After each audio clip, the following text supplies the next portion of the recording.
Hello students, आज हम लोग कंटिन्यूएशन में गॉस लॉ के कंटिन्यूएशन में हमने गॉस लॉ में पढ़ा था कल। थोड़ा सा हम लोग रिवाइंड बैक देखेंगे क्या क्या हमने कल पढ़ा था। हमने स्टेटमेंट पढ़ा था गॉस लॉ का। अगर आप उसका मैथमेटिकल फॉर्म देखें तो हमने क्या बताया था।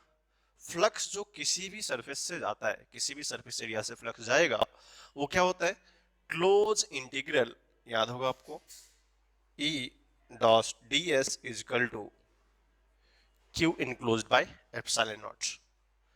ये एक्चुअली मैथमेटिकल फॉर्म था गॉस लॉ का।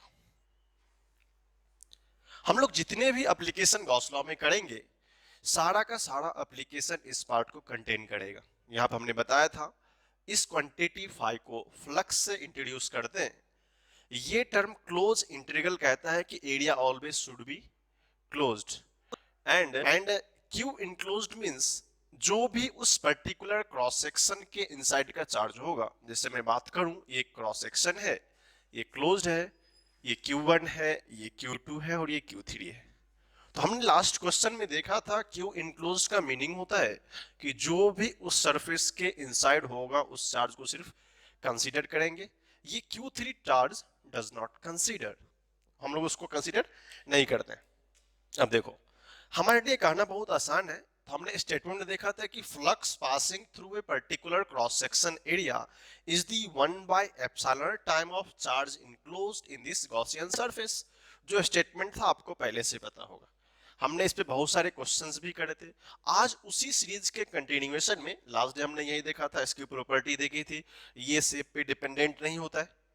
चार्ज आप यहाँ रखो, यहाँ रखो, यहाँ रखो, वहां रखो, चार्ज के पोजीशन पे तो डिपेंड कतई नहीं करता है कि चार्ज कहाँ पे रखा हुआ है। करेक्ट है। उसके बाद देखेंगे कि आउटसाइड में चार्ज का पोजीशन कितना भी हो, कुछ भी हो, वो इस क्यू इनक्लोज कोई डिपेंडेंसी क्रिएट नहीं करती है। वाकई हमें पता होता है कि अगर चार्ज का पोजीशन बदलने से कुछ चेंज होता, तो हमने पहले लिखा था Gauss law does not depends on shape. तो इस फॉर्म को हमने अच्छे से देखा था। अब हम लोग क्या करेंगे, इसी पर्टिकुलर फॉर्म का एप्लीकेशन लास्ट 2-3 क्वेश्चन में हमने किया था। आज उसी को थोड़ा सा कंटिन्यू करते हैं। जैसे आज का क्वेश्चन है, देखते हैं हम लोग। बोला कि find flux through cone and hemisphere. अब देखो, अगर हम बात करें एक कंप्लीट क्लोज लूप की, अगर आपको पता होगा हेमिस्फीयर, सबसे पहले हम लोग कोन की बात करते हैं। अगर देखो, अगर ये कोन होता, अगर ये कोन होता, ठीक है, और ये इस पॉइंट पे कोई चार्ज क्यू दिया हुआ है, लेकिन हमारा कहानी क्या होता है, ऑलवेज क्या होना चाहिए, क्लोज लूप होना चाहिए। क्या कोन का ये पार्ट अप रहेगा तो ये क्लोज है क्या, नहीं है। इसलिए एक इस तरह का एक वर्चुअल कोन हम लोग बनाते हैं। वर्चुअल मींस डॉटेड लाइन जो कि एग्जिस्ट नहीं करता है। अब मान लेते हैं इसका फ्लक्स φ1 होगा। अगर साइज इक्वल है तो इसका फ्लक्स क्या होगा, वो भी इक्वल होना चाहिए। अब देखो, अब ये क्लोज लूप बन गया, तो हम लोग क्या करते हैं, फ्लक्स निकालते हैं नेट। क्या सीखा था आपने, क्यू इनक्लोज्ड, क्योंकि जो इसके सरफेस पे चार्ज रखा था पहले क्या था, वो आउटसाइड था, कंप्लीटली क्लोज्ड नहीं था।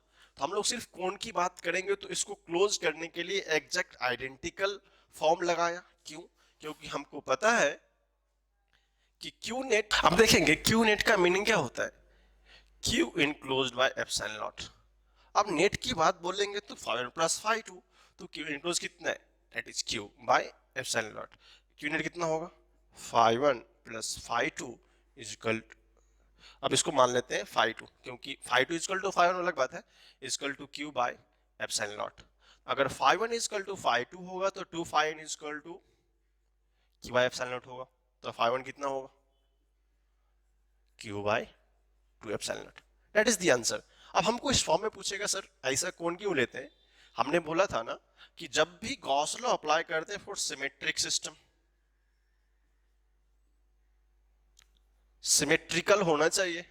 अगर ये पॉइंट पे चार्ज क्यू था, इस क्रॉस सेक्शन में यहाँ पे चार्ज क्यू था, तो एक अगर सिमेट्रिकल ऑब्जेक्ट कोन अगर हमने वर्चुअली बनाया जो कि डॉटेड लाइन से रिप्रेजेंट किया गया हो, तो उस केस में क्या ये सिमेट्रिकल हो गया। तो हमने मान लिया कि इस केस में phi net q by epsilon naught होगा, जो कि क्यू इसका चार्ज दिया हुआ है। अब क्या हुआ, ये क्यू कंप्लीटली इनसाइड आ गया। जब ये क्यू कंप्लीटली इनसाइड आ गया तो हमने क्या निकाला, इसको मान लिया φ1, इसको मान लिया φ2। अगर ये सिमेट्रिक होगा तो फ्लक्स तो इक्वल होना चाहिए, तो φ1 is equal to φ2, do their conditions यहां दिया होगा, φ1 is equal to φ2। In that case, φ1 plus φ2 is equal to q by epsilon naught। अगर φ1 is equal to φ2 होगा तो 2 φ1 is equal to q by epsilon naught, and φ1 क्या हो जाएगा, q by 2 epsilon naught। This is the first part। Similarly, अगर हम लोग second part को करना चाहें, वो भी आइडेंटिकल होगा। मैं आपको थोड़ा सा एग्जांपल से करके बताता हूं। क्या पूछा है, हेमिस्फीयर में। अब देखो, हेमिस्फीयर की बात होती है, अगर हेमिस्फीयर की बात होगी सबसे पहले हम देखेंगे टॉप द क्लॉच नेचर। टॉप द क्लॉच नेचर का मतलब क्या होता है, एक्चुअली इस कहानी की बात हो रही है, इस पॉइंट पे एक क्यू चार्ज रखा हुआ, यहाँ पॉइंट पे एक क्यू चार्ज रखा हुआ है, this is point B, sorry, ठीक है, ये पॉइंट बी है। फिर बोला है कि इसके कारण फ्लक्स कितना होगा। फिर से अपने को ये रूल याद होना चाहिए, फाइनेट। लेकिन फाइनेट तभी लगाएंगे जब सिमेट्रिकल होगा। तो क्या करते हैं, बेटर टू कंप्लीट इस सिमेट्रिक, और ये क्लोज लूप भी बन जाएगा। अगर हम इसका करें, इस स्फीयर को कंप्लीट करते क्या होगा, क्लोज लूप बनेगा। अब क्या हुआ, इस केस में Q enclosed is equal to Q हो गया। अगर ये हमारा φ2 है, ये φ1 है, तो फिर से सिंपल होगा, सेम ऑब्जेक्ट, एग्जैक्ट सेम का है, तो लिख लेंगे phi net is equal to Q enclose by epsilon naught. वो कितना हो जाएगा, Q बाय एप्सिलॉन नॉट। फिर से लिख सकते हैं, कितना होगा, this is to φ1 is equal to Q by epsilon not, that's wise φ1 is equal to. एक भी क्वेश्चन इन डिफरेंट फॉर्म्स नहीं लग रहे, बट अपने को पता होना चाहिए क्या करना है।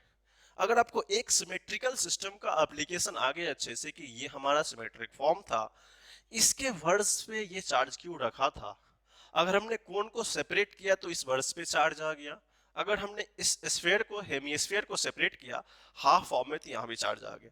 बट एप्लीकेशन होता है कि क्लोज लूप नहीं बन रहा था, हमने क्या किया, वर्चुअल क्लोज लूप लिया। वर्चुअल का मीनिंग है एक नया सामान लिया। अब जस्ट इक्वल सेट कर लेंगे तो सिमेट्रिकल की प्रॉपर्टी फिलअप करेगी, इस चार्ज को इनक्लोज्ड भी कर देगा, दैट्स व्हाई दैट इज। अब रिजल्ट्स में कोई इंडिपेंडेंसी नहीं है। फिर से उस प्रॉपर्टी को रिमेंबर करेंगे जिसमें कहा गया था कि ये जो गॉस लॉ होता है सिप पे तो डिपेंड ही नहीं करता। आंसर देखो, φ1 Q by 2 epsilon not, this also φ1 Q by 2 epsilon not. Shape यहाँ पे हेमिस्फीयर है, यहाँ पे कोन है, रिजल्ट डिफरेंट है क्या, नहीं है। तो वो जो प्रॉपर्टी हमने पढ़ी थी उसको ये बार बार क्या करता है, रिसेंबल करता है। इसको अच्छे से लिखिए। इसी क्वेश्चन का एक और पार्ट होगा जिसको हम लोग थोड़ा सा एक्सटेंड करेंगे। इसको अच्छे से लिखने के बाद हम लोग उस क्वेश्चन को देखते हैं। इस क्वेश्चन में हमने क्या किया, फ्लक्स निकाला इसके पॉइंट से, तो हम लोग थोड़ा सा कंसर्न करते हैं। Phi of cone is equal to 2 by epsilon naught and phi of hemisphere लिख लेते हैं is equal to Q by 2 epsilon naught. अब कहानी क्वेश्चन में है, now the charge Q, now the charge Q move to point A, move to point A, then comment on phi of cone and phi of HS का मतलब होगा यहाँ पे hemisphere, then comment on, आप इसको देख लेंगे, phi of हेमिस्फीयर। ये चीज एक्चुअली हमसे पूछा है। अब देखो, ये हमको पता है। अब कहानी क्या हुई है कि ये पार्ट शिफ्ट होकर यहाँ पे आ गया। नेक्स्ट क्वेश्चन में ये क्यू चार्ज तो यहाँ था, अब कहाँ चला गया, ए पॉइंट पे चला गया। अब देखो, जब वो ए पॉइंट पे जाएगा तो मैक्सिमम है उस कोन से बाहर चला जाएगा। तो ये जो हमारा कोन का पार्ट था, तो फाई ऑफ कोन, अब देखो इस पॉइंट का चार्ज का पोजीशन पे तो डिपेंड ही नहीं करता, बट लेकिन इसके पास एक चार्ज था, ये इस कोन की चार्ज का प्रेजेंस बढ़ गया। अब क्या होता है, अगर ये C नियरेस्ट भी आ गया तो इस पार्ट में तो रहेगा नहीं। जो इनिशियली था phi of cone will be must be greater than Q by 2 epsilon naught. बोलोगे क्यों, क्योंकि सिमेट्रिकल सिस्टम से अगर ये सिमेट्रिकल पॉइंट से किसी भी सिस्टम के इनसाइड में चार्ज का सेपरेशन हुआ है, या उसको ट्रांसमिशन बोल सकते हैं, वहां से उसको ट्रेवल करके हटा मूवमेंट करवा दिया गया है, तो इस पॉइंट से यहाँ पे चार्ज लाने के बाद जो फाई ऑफ कोन होगा they must be greater then होगा। क्यों? क्योंकि मैक्सिमम, क्योंकि क्यू इनक्लोज बढ़ जाएगा। अब बढ़ेगा क्या? मैक्सिमम चार्ज यहाँ पे होंगे। नेक्स्ट, फिर तो फाई ऑफ स्फीयर क्या होगा, हेमी स्फीयर क्या होगा। अब देखो हेमी स्फीयर के रेंज से तो निकल गया ना। हेमी स्फीयर में क्यू इनक्लोज की टेंडेंसी डिक्रीज कर जाएगी, that's why charge in case of hemisphere will decreases and flux also decreases। तो बोल सकते हैं कि in this case of hemisphere, HS means hemisphere and C means cone, अगर उस पॉइंट चार्ज को एक ही ओर मूवमेंट करवाते हैं, इस पॉइंट चार्ज को यहां से लेके आते हैं, तो flux in cone will be increases और greater than q/2 epsilon not. Apart from this function, इसी कहानी के होते हुए क्या होगा, flux in hemisphere is less than 2 due to lack of charges. तो एक छोटा सा कंसेप्ट था। कभी कभी मूवमेंट ऑफ चार्ज में, क्योंकि बोलोगे सर पोजीशन में डिपेंड करता नहीं, बट प्रेजेंस में तो डिपेंड करता ना, कितना चार्ज अवेलेबल है। करेक्ट है ना? इसको आप अच्छे से लिख लो, फिर हम लोग नए क्वेश्चन को देखते हैं। फाइंड फाई ऑफ क्यूब, बोला है कि इस क्यूब में कितना फ्लक्स जाएगा वो बताना अपने को। सेकेंड क्वेश्चन है phi of ABCD, that is the shaded region. ABCD जो पार्ट है शेडेड रीजन होता है। अब देखो चार्ज एक इस क्यूब के सेंटर पे दिया हुआ है, करेक्ट है, और दूसरा चार्ज एक इसके एज पे दिया हुआ है। अगर हम लोग बात करें क्यूब की, अगर ये क्यूब होगा तो देखेंगे आप लोग इसको, फर्स्ट केस अगर सेंटर पे होगा तो इसका मतलब ये कंप्लीटली क्लोज्ड होगा। तो मान लेते हैं phi of first phi 1 due to centred charge, जो सेंटर्ड पे चार्ज है उसके कारण। जब ये क्लोज लूप में होगा तो क्या पता है अपने को, Q enclose by epsilon not, तो phi 1 Q enclose by epsilon not क्या होगा वो। लेकिन उसी में हर एक एज पे एक चार्ज रखा हुआ, edge means that's the part. अब देखो एक टोटल कितने 8 एज है, 8 एज है। अगर इस एज को हम लोग कंप्लीटली फिल्ड अप करना चाहें तो आप इसको देखेंगे, एक नया सा हमको बनाना पड़ेगा। जो क्यूब क्या करेगा, इस एज पॉइंट को क्लोज कर दे। क्योंकि अगर क्लोज एक पॉइंट पे, जैसे मैं आपको मैं एग्जांपल दूं, ये अगर क्यूब का पार्ट होता, ठीक है, अगर इस एज को क्लोज करना होगा तो हम लोग क्या करेंगे, इसके इक्विपैरेलल एक क्यूब को डाल देंगे कि इस पॉइंट को, जो इन टचिंग पॉइंट है उसको क्या करेंगे, क्लोज कर दे। तो अगर ये क्यूब था, इस पॉइंट पे ए चार्ज था, सिर्फ एक एज पे दिया हो यहाँ पे, इस पॉइंट पे एक चार्ज, ये 3D स्ट्रक्चर्स है इसलिए इसको नहीं बना सकते, तो हमने क्या किया, एक ऐसा क्यूब और डाल दिया।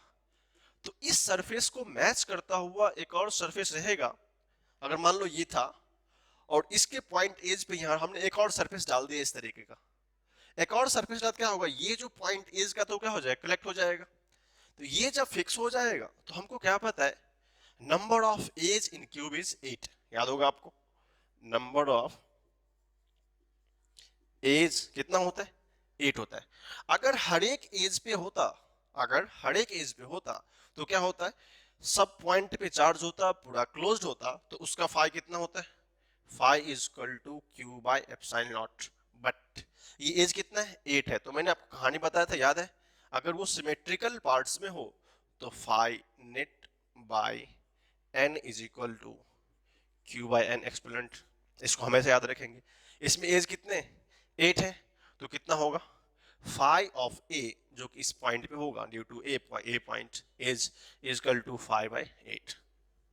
तो फाई 8 आ गया, तो कितना होगा, Q by 8 epsilon not. This is, इसको रिजल्ट क्या मानना, मान लो यही। अब क्या पूछा है, फाइंड ऑफ क्यू, तो बाकी सब तो सरफेस की कहानी बाद में आएगी। तो क्यूब का क्या होगा, phi of cube is equal to phi of 1 due to centred charge plus phi of this edge charge, phi of A. कितना अपने पास, Q by epsilon not plus Q by 8 epsilon not. क्या करो यहां से थोड़ा सा होशियारी करते हैं, 8 से मल्टीप्लाई कर दो, इससे डिवाइड कर दो, 9 cube by 8 epsilon not, this is the answer.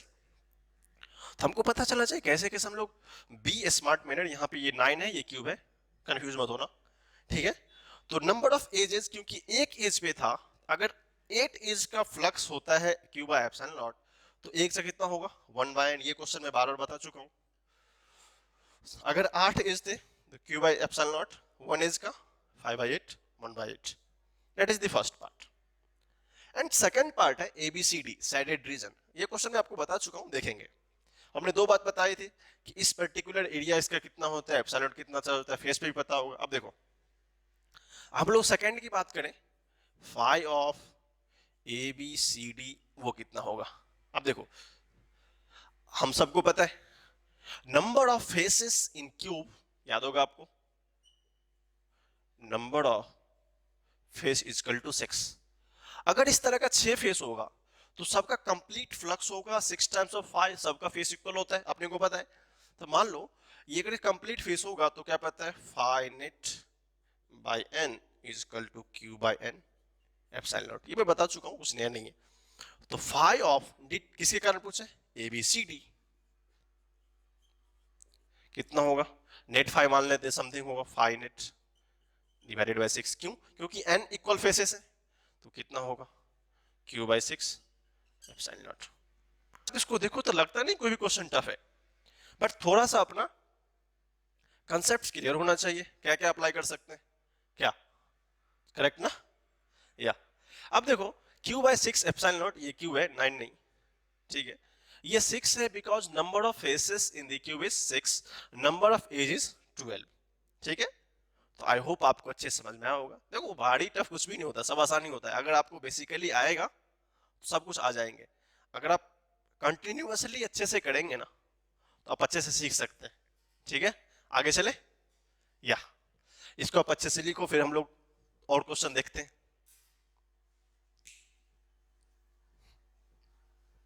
Question और है इसमें, क्वेश्चन दिया हुआ है, consider a cube of side A, मान लेते हैं एक क्यूब है जिसका साइड क्या दिया हुआ है। कभी भी क्वेश्चन को ना सबसे पहले अंडरस्टैंडिंग क्लियर होनी चाहिए। अगर आप क्वेश्चन समझते हैं तो आप 60 to 70% क्वेश्चन यूं ही बना जाते हैं। तो बेसिक होता है कि जब भी प्रॉब्लम हो तो उसको देखो क्वेश्चन कहना क्या चाहता है। बोला कंसीडर ए क्यूब, मान लिया क्यूब है एक, उसका साइड ए दिया हुआ है, क्यूब का हर एक साइड इक्वल होता है, मान लिया हुई बात बराबर है। 2c मतलब 2 कूलम चार्ज है, ये क्यू दिया हुआ है, is placed at is centre, तो मान लो यहाँ कहीं पे इसका सेंटर होगा, बिकॉज ये 3D ऑब्जेक्ट है, तो इस डॉटेड पॉइंट का मीनिंग होता है इस पॉइंट पे क्यू चार्ज है, Q is equal to 2 coulomb दिया हुआ है, लिखा हुआ है placed at its centre, and 1 coulomb charge is placed again, one more q is there, q1 placed at each edge of the cube। Edge का meaning अभी ने देखा था कि हर एक इस एजिकल पॉइंट पे एक एक चार्ज अवेलेबल है, ठीक है। हर एक एज पे चार्ज कितना परसेंट है, कितना परसेंट है चार्ज, ये क्यूब अवेलेबल है। तो अगर हमने इसको q1 लिया है तो q2 is equal to 1 coulomb दिया हुआ है। फिर पूछा है then find net flux on the cube, हमको बोला है कि आप फाइंड करके बताओ F naught on cube is equal to what. तो देखिए आपके लिए सबसे बेहतर चीज होगा कि आप एक काम करेंगे, पहले स्क्रीन को पॉज कीजिए, मैं ये क्वेश्चन को पहले बताया हूँ लास्ट क्वेश्चन में, एक बार अटेम्प्ट करो, बनेगा नहीं बनेगा बात की बात है, बट पहले आप अटेम्प्ट करेंगे फिर इस सॉल्यूशन को देखेंगे। तो पहले आप इसको अटेम्प्ट करो फिर सॉल्यूशन को देखना। फाइनेट, तो मान लेते हैं दो पार्ट में, एक पार्ट ऑफ फ्लक्स, जब चार्ज सेंटर पे होगा तो फाई कितना होगा, सेकंड मानेंगे जब चार्ज उसके एज पे होगा तब कितना होगा। देखो अगर हम इसकी बात करें, अगर हम इसकी बात करना चाहें, देखना इसमें, अगर हम लोग मान लेते हैं phi 1 flux due to 1 charge at centre. अब इसमें तो कुछ प्रॉब्लम है नहीं, मैंने क्वेश्चन लास्ट में बताया था, phi 1 is equal to Q enclosed by epsilon naught. अब पता है कि अगर ये क्यूब के इनसाइड में होगा तो इसका कंप्लीट चार्ज जो भी है, कंप्लीट चार्ज इनसाइड कितना है, क्यू ही तो है, दिस इज फर्स्ट। लेकिन अब सेकंड चीज की बात करें, ये हमारा फर्स्ट वन था, सेकंड की बात करें, अब एज पे अवेलेबल है। अब देखो हमने एक एज का देखा था, अगर इसके हर एक एज पे एज कितने होते हैं, 8 एज होता है एक्चुअली। अगर 8 एज होगा तो मान लो अगर 8 एज होगा तो सबको कवर तो करना पड़ेगा। फिर से मैं वही एग्जांपल लाता हूं आपको दिखाने के लिए। अगर मान लो ये क्यूब का एज था 1 2 3 4, चार इधर है चार इधर का है, अगर हर एक एज पे चार्ज है, सब क्या है, हर एक एज का चार्ज क्लोज नहीं है, ये क्या है, एक ओपन पार्ट है। जब ये ओपन पार्ट है तो क्या करना पड़ेगा, यहां से एक आइडेंटिकल क्यूब लाना पड़ेगा। डायग्राम थोड़ा है, देखेंगे अच्छे से। एक आइडेंटिकल क्यूब लाना पड़ेगा जो क्या करे, इस दोनों चार्ज को फिक्स अप कर दे। अब देखो जब दोनों चार्ज को फिक्स अप कर देगा तो ऐसा ऐसा कितना है, 1 2 3, ये तीन चार्ज को कंटेन करता है, ये तीन चार्ज को ब्लैकआउट करता है बट फोर्थ को नहीं कर पाता। तो इस तरह कितना 8 फेज है। इसका मतलब इतना 24 सिमेट्रिकल स्पार्ट लाने होंगे अपने को। मैं इसको अच्छे से ड्रॉ कर देता हूं। अगर मैं इस सरफेस की बात करूं, ऊपर वाले सरफेस की, इसमें क्या है, ये पॉइंट भी एक एज है, ये पॉइंट भी एक एज है, ये पॉइंट भी एक एज है, ठीक है। इसके पैरेलल भी एक एज है, इसके पैरेलल भी एक एज है, और इसके पैरेलल भी एक एज है। अगर मैं क्या करता हूं, अगर कोई ऑब्जेक्ट ऊपर से सेटअप कर दिया, मैं ऐसे डाला, तो क्या चारों पार्ट्स को कवर अप करना चाहिए। तो अगर ये हमने जस्ट एग्जांपल आपको याद होगा, half symmetric system, half part इसका लो, हाफ पार्ट इसका लो। एक्चुअली इसमें 6 फेस होते हैं, 1 2 3 फेस, 6 फेस होते हैं। तो 6 फेस का होगा, तो 6 फेस का हमने बताया था π/6, याद है, π/6। बट इस तरह कितने एज बनते हैं, 8 एज है, एक एज में कितना कंटेंट करता है, 4 3, तो कितना 24 करेगा। ये थोड़ा सा डिफिकल्ट है बट मैं आपको आसानी से बता देता हूँ क्या कर सकते हैं। इसको 5 2 मान लो, 5 2 हमको निकालना है। यहाँ पे नंबर ऑफ एज पता है अपने को, number of edge is equal to 8। अब नंबर ऑफ एज 8 है तो हमको सबसे क्या करना पड़ेगा, इस 12 फेस के, चूंकि 6 फेस है, 6 का एक अप साइड एक डाउन साइड, तो total number of face is equal to 6। ये क्या होता है, वन वे का होता है। अगर इसको हम लोग एक एडिशनल सेक्टर ड्रॉ करेंगे, अगर मान लो यहां से ये थोड़ा सा एजे दिख रहा होगा, एक हम ऊपर से कवर डालेंगे तो क्या होगा, ये 6 फेस का, तो हर एक पार्ट में एक एक फेस डालना पड़ेगा। 6 इसका 6 इसका कितना हो जाएगा, 12। तो रिक्वायर्ड फेसेस 12। किसको, इस फेस को रिक्वायर्ड कवर कितना, 12 फेस लगेगा। बट जब फेस 12 लगेगा तो बोल सकते हैं कि 12 टाइम्स, अब हाउ, एक में 4 एजेस है, तो 4 एज को कवर करने के कितना 12 फेसेस लग रहे हैं। तो मान लो fine it, 5 2 is equal to Q by epsilon not. Charge तो वही रहेंगे क्योंकि चार्ज तो रहना चाहिए ना। तब कितना, इस कितने फेस के लिए, 12 के लिए, बट एज कितना है, एक एज का क्यू बाई 8, 8 में था तो 4 में कितना होगा, Q by 4, this is 4, this is 3, 3 Q by epsilon not. This is the first condition, 3 Q by epsilon naught due to 5 2। अब इसको देखने का सबसे बेस्ट तरीका है, देखो कोई बोलेगा सर ये समझ में नहीं आया, उससे भी आसान है। 4 एज होते हैं एक में, दूसरे में 4, तीसरे में 4, 12, सॉरी 4 एज एक में, 4 दूसरे में। लेकिन देखेंगे ये एज और ये एज इस वाले एज में कॉमन है, करेक्ट है। ये एज में क्या है, नीचे वाले में कॉमन है। अगर इस एज की बात करें, इस एज की बात करें, जब इसको कवर करेंगे ये भी कवर हो जाएगा, जब इसको कवर करेंगे ये भी कवर हो जाएगा। तो जो होता है 8 एज, 8 के लिए 4 कवर अप चाहिए, तो क्या होता है, इसलिए हमने 4 कर दिया। तो सिंपल से काउंट करना, फेस पे कितने होते हैं, 12 फेस चाहिए, मल्टीप्लाई कर दो 12 टाइम्स ऑफ 5, क्योंकि 5/12 इक्वल टू एग्जैक्ट पूरा होगा ना, 12 टाइम्स ऑफ 5 डिवाइड बाय कितना फेस लगेगा, 4 लगेंगे, तो 12/4 इक्वल टू 3, और 5 2 आ गया। अब क्या पूछा है, नेट क्यूब का पूछा है, तो लिख लो यहाँ पे Q net, 5 1 plus 5 2, what is the 5 1, इसको आप Q1 मान लो तो बेटर रहेगा क्योंकि चार्ज अलग अलग दिया हुआ है, this is Q2 plus 3q2/ε0। Value put कर दूं, q1 2 coulomb, that is 2/ε0 and 3/ε0, क्योंकि 3 into 1 तो 3 ही होगा। This is the answer, you can solve it 5/ε0। इसको लिख सकते हैं, this is 3 into 1/ε0 is this cube is little different. Once एक बार आईआईटी वाले ने क्वेश्चन पूछा था, बहुत पहले की कहानी है, एक केस पे कितना होता है, जो मैं पहले डिस्कस कर चुका हूँ, 5/8। इस क्वेश्चन को अच्छे से लिख लीजिए, प्रॉब्लम हो तो फिर से देखेंगे, क्योंकि यहाँ पे थोड़ा सा डिफिकल्ट होता है एज कैसे कवर करना है। मैंने सिमेट्रिकल सिस्टम सब बताया कैसे सिमेट्रिक होता है। अगर आप खुद भी देखोगे तो पता चलेगा 4 को कवर करने जाएंगे तो नेक्स्ट 4 को कौन करेगा, उसके अपोजिट वाला करेगा। और ये क्योंकि सिमेट्रिकल सिस्टम है, सिमेट्रिकल होगा तो ये दोनों कॉमन आ जाएंगे, इसलिए मैंने उसको हाफ कर दिया, एज का हाफ कहाँ पे 4 कर दिया, क्योंकि एक को दो बार कंटेंट कर सकते हैं, 4 में से 2 एक बार होता है और लास्ट 2 बार कवर अप हो जाता है। इसका सबसे बेस्ट एग्जाम्पल आपके पास मैच बॉक्स होता है, 2 मैच बॉक्स का कंसिडर करेंगे, आपको पता चलेगा कितने एज पे ये मिक्सअप करता है। जनरली 2D स्ट्रक्चर में ऐसा होता है, 3D में एक इसको कवर करना पड़ेगा, इसको करना पड़ेगा, इसको करना पड़ेगा, इसको करना पड़ेगा, लाइक दैट कुछ इस तरीके का स्ट्रक्चर बनता है। तो क्या होता है, ये पार्ट तो 3D का कॉमन, ये भी कॉमन, ये भी कॉमन, बट उसका एज क्या होता है, इररिस्पेक्टेबल होता है। चेक कर लेते उसको, बाकी कुछ नया नहीं है, जस्ट फेस काउंट करके डिवाइड कर देना। इसको लिख लो।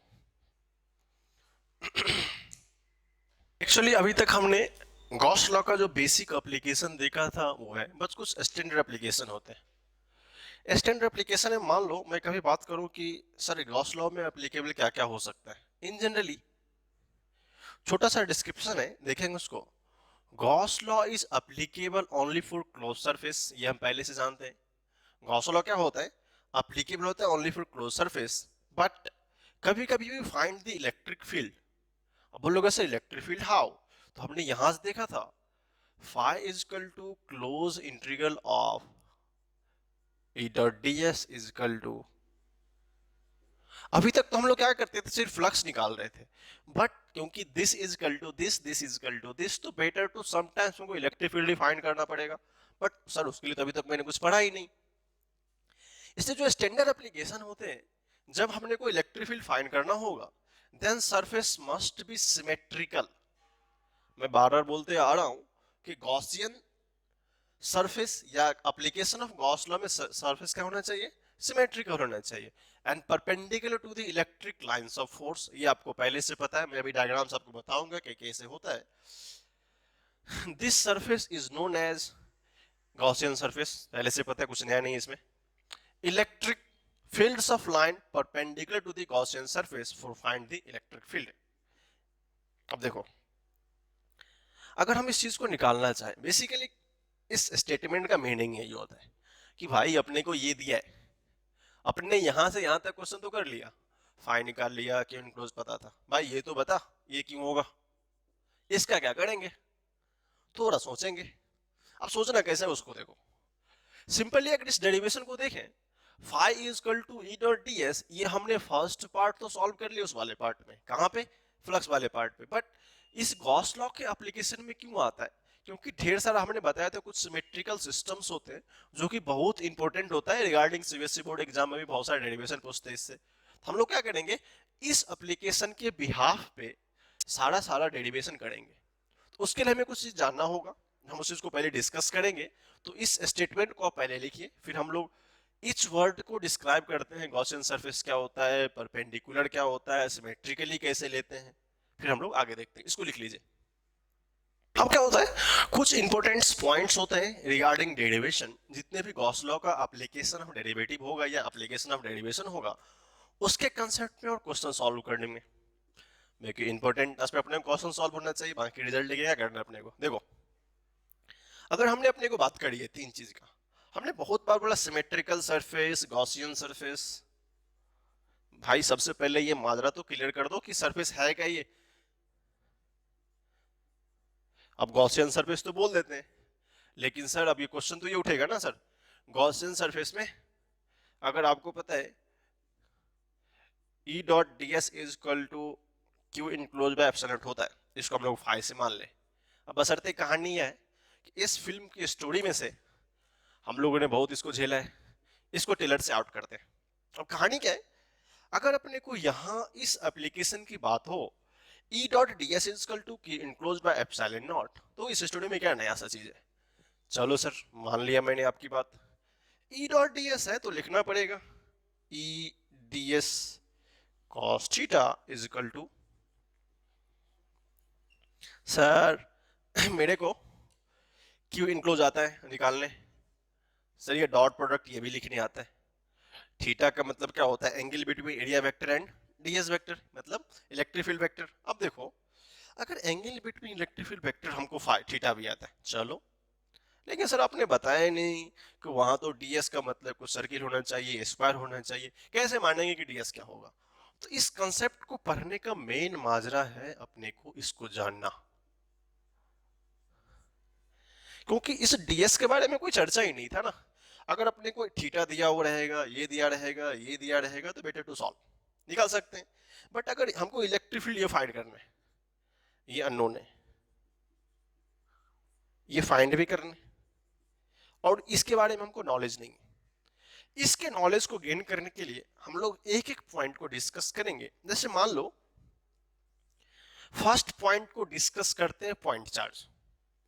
मान लेते हैं कि कोई एक पॉइंट चार्ज होगा। अगर ये पॉइंट चार्ज होगा तो थोड़ा बताओ कि इसका सरफेस कैसा होगा। हम लोग एज्यूम करते हैं, मान लो ये हमारा प्लस पॉइंट चार्ज था, एक पॉइंट पे था। हमने इलेक्ट्रिक लाइंस ऑफ फोर्स याद है आपको, बताया था, सब अच्छे से देखेंगे आप लोग। सब क्या होता है, जाता हुआ दिखता है इस पॉइंट से। अब मान लो हमने क्या किया, एक किसी डिस्टेंस पे, यहां से आर डिस्टेंस पे एक पर्टिकुलर क्रॉस सेक्शन ले लिया, दैट इज कॉल्ड स्फीयर। इसका रेडियस आर लेते हैं। तो जब अगर पॉइंट चार्ज होगा, अगर पॉइंट चार्ज होगा, उस केस का जो गॉसियन सरफेस होगा क्या होगा, वो स्फेरिकल होगा। उस पॉइंट का गॉसियन सरफेस क्या होगा, स्फेरिकल होगा। तो मेन प्रॉब्लम क्या है, डीएस, तो एरिया कितना होगा, 4 पाई आर स्क्वायर। क्या सॉल्यूशन खत्म है अपना, यही तो प्रॉब्लम था। अगर रेडियस पता रहेगा उस पॉइंट पे अपने को अगर चाहिए गॉसियन सरफेस, तो पॉइंट चार्ज का गॉसियन सरफेस क्या होता है, इसको हम लोग जीएस से रिप्रेजेंट करते हैं। पॉइंट चार्ज का गॉसियन सरफेस होता है स्फेरिकल, स्फीयर का एरिया 4 पाई आर स्क्वायर होता है। अगर अपने पास ये नोन है, फिर कहानी खत्म है। तो ये क्वेश्चन कभी कभी छोटे छोटे कंसेप्ट में क्वेश्चन आते हैं, what is the character of point charge surface. जब भी पॉइंट चार्ज होगा उस केस में उसका कैरेक्टर कैसा होगा, आपको बोल देगा ऑप्शन में सर्कुलर होगा, स्फेरिकल होगा, स्ट्रेट लाइन होगा, पैराबोला होगा, कुछ भी दे देगा। बट ऑलवेज रिमेंबर रखेंगे, बिकॉज ये सब क्या होता है, परपेंडिकुलर होता है। आपको डिप में पता हो कि जितना भी नॉर्मल ड्रॉ करते हैं इवन द स्फीयर, ऑलवेज सब क्या होता है, सेंटर से जाता है। ये उस पॉइंट चार्ज की प्रॉपर्टी को सेटिस्फाइड करता है। दैट्स व्हाई जो फर्स्ट केस था पॉइंट चार्ज, उस केस में क्या होगा, ये स्फेरिकल होगा, और स्फीयर का एरिया 4 पाई आर स्क्वायर होता है। ठीक है, इस फर्स्ट केस को लिखिए, फिर हम लोग नेक्स्ट देखते हैं। नेक्स्ट केस है लाइन चार्ज। लाइन चार्ज का मीनिंग हम लोग थोड़ा सा देखेंगे। लाइन चार्ज का मतलब होता है कोई लाइन है, उस पर कुछ चार्ज दिया हुआ, और हमने आपको पढ़ाया था, याद होगा, linear charge distribution, lambda. Lambda का वैल्यू क्या बताया था, lambda is equal to charge by length, याद होगा आपको। अगर ये लाइन चार्ज होगा, आपको सबको पता है, मगर मैं आपको बात बताऊं, अगर ये लाइन चार्ज होगा तो सबसे बेटर है कि एक सिमेट्रिकल सिस्टम बनना चाहिए। चलो, एक हम लोग सिलेंडर लेते हैं यहां से, क्या ये सिमेट्रिक है, इसके पार्ट से इधर, इसके पास सिमेट्रिक है। अब पता है कि पॉजिटिव चार्ज और इलेक्ट्रिक फील्ड क्या होता है, इधर भी पॉजिटिव होगा, जाएगा अलग अलग। इसका रेडियस थोड़ा सा अनसिमेट्रिक है, बट इसका रेडियस आर मान लेते हैं। ठीक है, अगर अपने पास कुछ नहीं है, इस लेंथ को तो एल मान ही सकते हैं। ठीक है, जब लाइन चार्ज होगा तो यहां से कंसेप्ट आता है कि इन case of line charge, this surface, Gaussian surface would be cylindrical.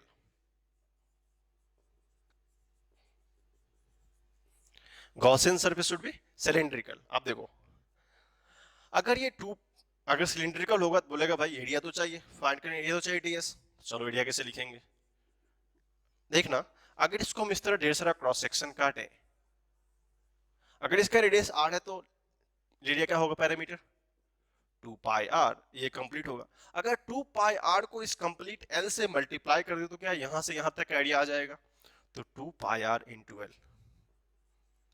ये कभी कभी हमारे लिए बहुत इंपॉर्टेंट होता है क्योंकि हम लोग समझते सिलेंडर है तो 1/3 पाई स्क्वायर लगा देते हैं, but generally cylindrical cross section छोटा छोटा हमने क्रॉस किया, दस केस में 2 पाई आर उसका पैरामीटर हो गया, अगर उस पैरामीटर को l से मल्टीप्लाई कर दे तो क्या होगा 2 pi R into L, this is length, that is the basic assumption. तो यहां से हमें दो चीज सीखने को मिला, जब भी लाइन चार्ज होगा उसका गॉसियन सरफेस सिलेंड्रिकल होगा, उसका area 2 pi R into L होगा। ये हर एक पॉइंट आपको क्वेश्चन में उस डेरिवेशन में रिमेंबर करके याद रखना पड़ेगा कि किस चीज में क्या होता है, ठीक है। तो इस सेकंड को लेकर फिर हम लोग थर्ड देखते हैं। हमने बताया था सरफेस चार्ज डेंसिटी आपको याद होगा, sigma is equal to Q by area. यहाँ पर बात एरिया की चल रही। अब देखो जब सरफेस चार्ज होगा तो भाई इसका एरिया कैसा होगा, गॉसियन सरफेस कैसा होगा, तो सबसे पहले देखेंगे सरफेस चार्ज। अब एरिया के सेंस में दो तीन चीज होता है। मान लो हमने क्या किया, एक इस तरह का इसमें पॉजिटिव चार्ज रखा है, ठीक है। अब देखो अगर इसमें कोई क्रॉस सेक्शन अपने को चाहिए, जस्ट लाइक ए पेज है, मान लो मैं क्या करता हूं, ये सरफेस का एरिया, ये हमारा सरफेस का पार्ट है, अगर इस पर्टिकुलर पार्ट में हम इंटर करना चाहते हैं, जैसे मान लो यहां से इंटर कर, सिमेट्रिकल क्या होगा, या तो एरिया से सिमेट्रिकल होना चाहिए, नहीं तो क्या करें, इसका क्रॉस सेक्शन का मीनिंग होता है इस पर्टिकुलर पार्ट का एरिया। तो अगर मान लो इस वाले पार्ट पे हमने दो सरफेस रखा, दिस इज लिटिल कर्व है, अगर आप इसको देखेंगे थोड़ा सा मैं टिल्ट कर देता हूँ, टिल्ट करने के बाद आपको थोड़ा सा एरिया नजर आएगा। तो हमने क्या किया, एक होल द सिस्टम्स,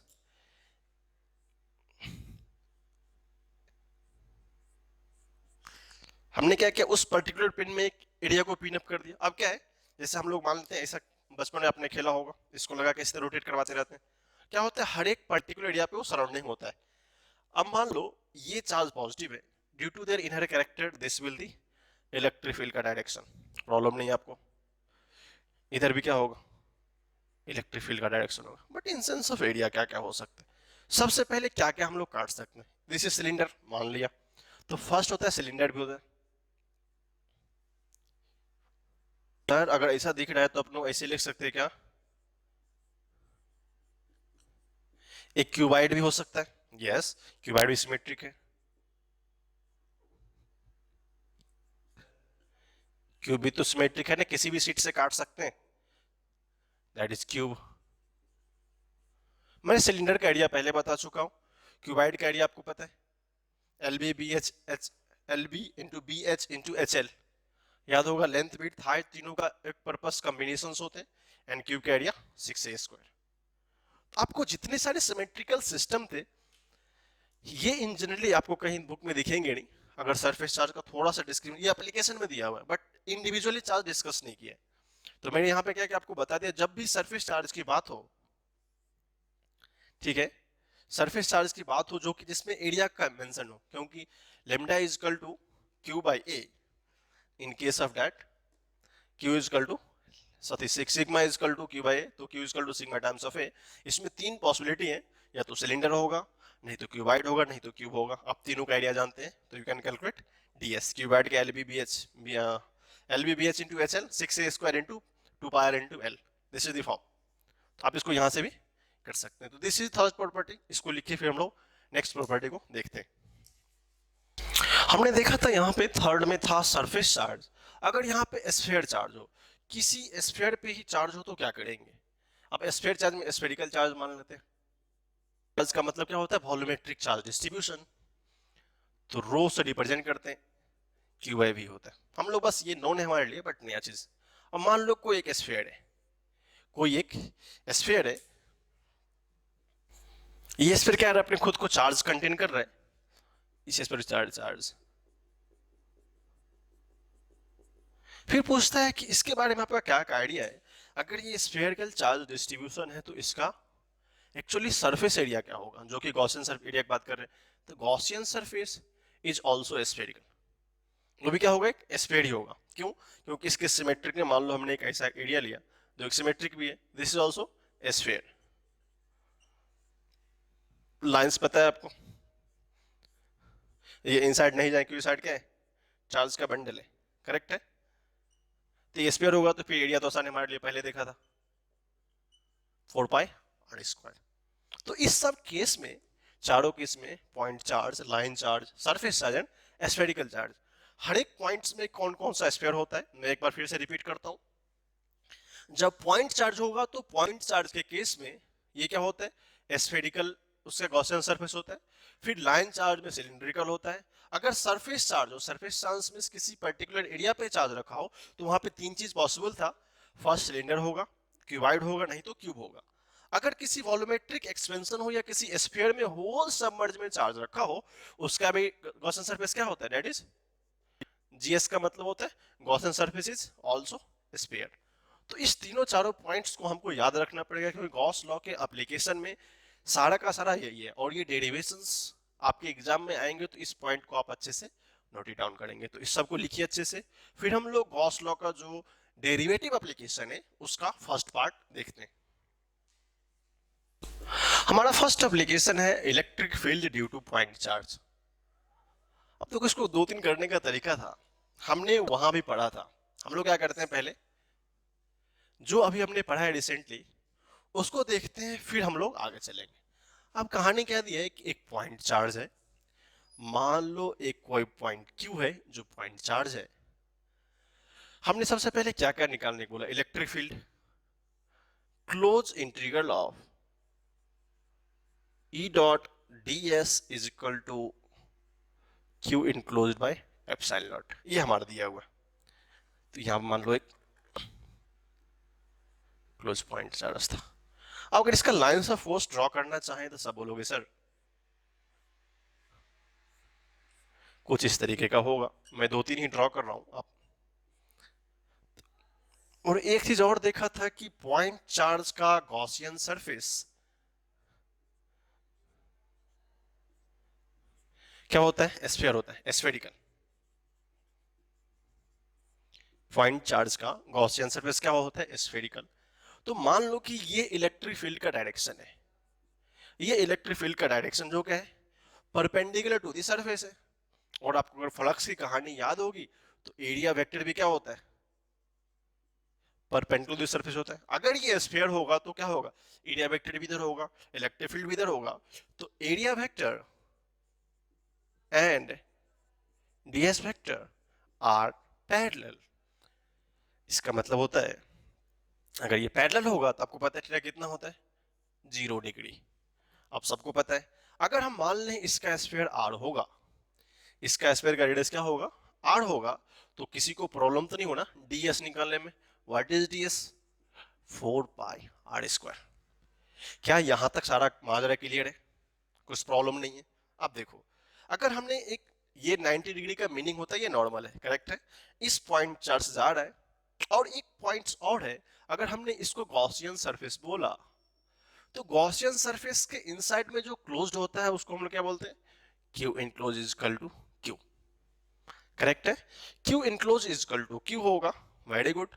अब हम सारा चीज सॉल्व कर चुके हैं, आते हैं एप्लीकेशन के पार्ट पे। अब देखो, close integral of E D S, close है, डन है, प्रॉब्लम नहीं है। ईडीएस को लिख सकते हैं E D S cos theta is equal to Q enclose कितना है, Q divide by epsilon naught. अब बारी हमको ई निकालने की, चलो पुट करते हैं ई। व्हाट इज डी एस, लिखा था हमने 4 pi r² into cos zero. Cos zero कितना होता है आप सबको पता है, 1 होता है, क्यू बाय एप्सिलॉन नॉट। अगर कॉस जीरो का वैल्यू 1 होगा तो electric field is equal to Q by 4 pi r² epsilon naught. अगर किसी को प्रॉब्लम नहीं हो तो अपन क्या लिख सकते हैं, Q by 4 pi epsilon naught r²। अगर यहां भी किसी को प्रॉब्लम नहीं हो तो क्या लिख सकते हैं, के क्यू r²। आप इसको देखने के बाद सोचेंगे सर ये तो लगता है जाना पहचाना कहीं दिख रहा है। के क्यू r² इलेक्ट्रिक फील्ड होता है, कहाँ होता है, देखेंगे थोड़ा सा हम लोग। हमने क्या माना था, मान लो कोई पॉइंट चार्ज क्यू है, पॉइंट चार्ज क्यू है, अगर डिस्टेंस आर था इस पॉइंट पी पे जिसका टेस्ट चार्ज क्यू नॉट था, तो हमने वहां क्या पढ़ा था, इलेक्ट्रिक फोर्स अगर यहाँ पे एफ होगा जो क्या था के क्यू के नॉट बाय आर स्क्वायर। अगर इस पॉइंट पे किसी ने अपने से इलेक्ट्रिक फील्ड पूछा तो basic definition of electric field क्या होता था, फोर्स बाय टेस्ट चार्ज, तो क्या आता था के क्यू आर स्क्वायर। सर ये भी इक्वल तो इसके बराबर आ गया, वो भी इक्वल है ये भी इक्वल है, बट ये थोड़ा आसान है क्योंकि वो अगर वहां भी पढ़ा था, मैं तो सिमेट्रिक सिस्टम की बात कर रहा हूँ। तो यहाँ तो ये रिजल्ट देखा हुआ इक्वल टू के क्यू आर स्क्वायर, तो जो मैंने वो रिजल्ट निकाला था वहां से किसी पॉइंट चार्ज के लिए मैं एक ड्रॉ भी किया था, आपको डायग्राम याद होगा। अगर किसी पॉइंट चार्ज के लिए इलेक्ट्रिक फील्ड इतना आता है तो by the application of Gauss law अगर ये सिमेट्रिक है तो भाई ये करेक्ट आंसर आना चाहिए। आ रहा है क्या? इसमें अभी जो इंपॉर्टेंट है वो हमने बताया नहीं। अब इंपॉर्टेंट चीज क्या है, इसका ग्राफ। एग्जाम में पूछते हैं, ये डेरिवेशन तो कोई भी कर देगा, बोर्ड में आते हैं बोर्ड में कोई भी बना देगा, इतना कुछ नया चैलेंज नहीं था इसमें, लेकिन मेन एप्लीकेशन होता है ग्राफ का। तो पहले क्या करेंगे आप लोग, इसको अच्छे से लिखिए, फिर हम लोग ग्राफ पे चर्चा करते हैं। चर्चा ऑन ग्राफ, लिखो पहले इसको। हम देखो एक्चुअली छोटे छोटे क्वेश्चन से तो इसका बनता नहीं कुछ, बट इसका ग्राफ बहुत इंपॉर्टेंट है, एग्जाम में आते रहते हैं। लास्ट ईयर भी सब प्रॉपर्टी में से नीट में भी 2-3 क्वेश्चन आए थे, और मेंस एडवांस में कभी कभी मल्टीपल चॉइस में पूछ लेते हैं। ग्राफ की बात करते हैं। अब ग्राफ को समझने के लिए सबसे पहले अपने पास आइडेंटिटी होना चाहिए। आइडेंटिटी क्या था, electric field is equal to 1/4 pi epsilon naught Q by R square. अब ग्राफ ड्रॉ क्या करना पड़ता है, इलेक्ट्रिक फील्ड वीएस मींस होता है वर्सेस आर। अब क्या बोला अपने को, इलेक्ट्रिक फील्ड वर्सेस आर, तो हमने एक्स एक्सिस पे आर ले लिया, वाई एक्सिस पे ई ले लिया। अब ग्राफ ड्रॉ करने का 2-3 तरीका होता है, मैं सबसे शॉर्टकट तरीका और आसान बताता हूँ, बाकी इतना सोचना नहीं ग्राफ पे क्या करेंगे ड्रॉ करने के लिए। अगर रिजल्ट अवेलेबल है अपने पास, अगर रिजल्ट अवेलेबल है तो मतलब क्यू कांस्टेंट है, तो यहां से एक रिजल्ट आता है E directly proportional to R square. सबसे पहले मोटा मोटा पॉइंट्स डिस्कस करते हैं। सबसे फर्स्ट पॉइंट है, अगर आर को हम मान लो इन्फिनिटी, आर को इन्फिनिटी लिया तो क्या होगा, 1/∞ इलेक्ट्रिक फील्ड 0, करेक्ट है। चलो फिर मान लेते हैं आर इज इक्वल टू 0, तो इलेक्ट्रिक फील्ड इन्फिनिटी। ये एक बेसिक सा पॉइंट। तो अगर मान लो आर का वैल्यू हमने इन्फिनिटी लिया, कहीं यहाँ पे लिया, वो तो है नहीं बहुत दूर पे लिया, इलेक्ट्रिक फील्ड क्या है 0, फिर आर का वैल्यू 0 लिया, इलेक्ट्रिक फील्ड इन्फिनिटी। आपको थोड़ा सा याद होगा rectangular hyperbola, X Y is equal to constant, इसका मतलब y directly proportional to 1/x। अगर ये ग्राफ सबको रिमेंबर है तो आपको प्रॉब्लम नहीं होगा, बट मैं जिनको नहीं आता उनके लिए आसान से बात बताता हूं। अगर एक्स वाई एक रेक्टेंगुलर हाइपरबोला होता है तो y is equal to 1/x होगा सम कांस्टेंट में, this is the graph. But यहाँ क्या है सर, यहाँ पे तो आर स्क्वायर है, क्या फर्क पड़ता है, ये थोड़ा स्टीप हो जाएगा। स्टीप मतलब क्या होता है, जो वैल्यू 1 के लिए था वो 2 के लिए हो जाएगा, क्योंकि 1 पे 1 था 2 पे 2 था। जस्ट थोड़ा सा और आइडेंटिकल देखना चाहो तो मान लो आर का वैल्यू 1 लेते हैं, तो कितना होगा, अप्रॉक्स ई का वैल्यू 1 होगा, बाकी कांस्टेंट को भूल जाते हैं कुछ समय के लिए।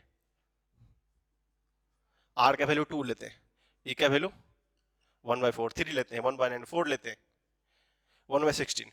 अगर हमने आर का वैल्यू 0 लिया, वैल्यू कहाँ पे, इन्फिनिटी पे, आर का वैल्यू 1 लिया, कुछ वैल्यू यहाँ आ गया, आर का वैल्यू 2 लिया, इन्फिनिटी 1/4 हो गया, इस तरह स्टीपली डिक्रीज कर रहा है, तो दैट इज द ग्राफ। इसी तरह चलेगा, स्टीप रहेगा। इसको हम लोग in sense exactly rectangular hyperbola shape तो बोल सकते हैं, it is the rectangular hyperbola shape.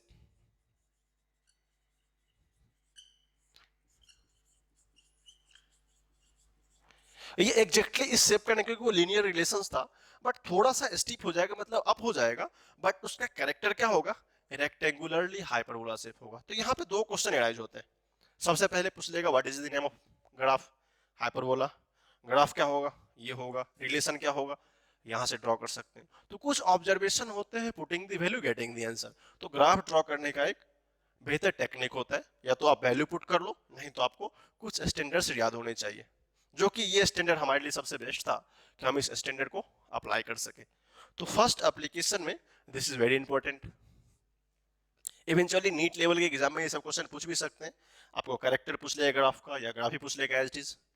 आप क्या करो, इसको अच्छे से ड्रॉ कर लो, फिर हम लोग नेक्स्ट चीज को देखते हैं।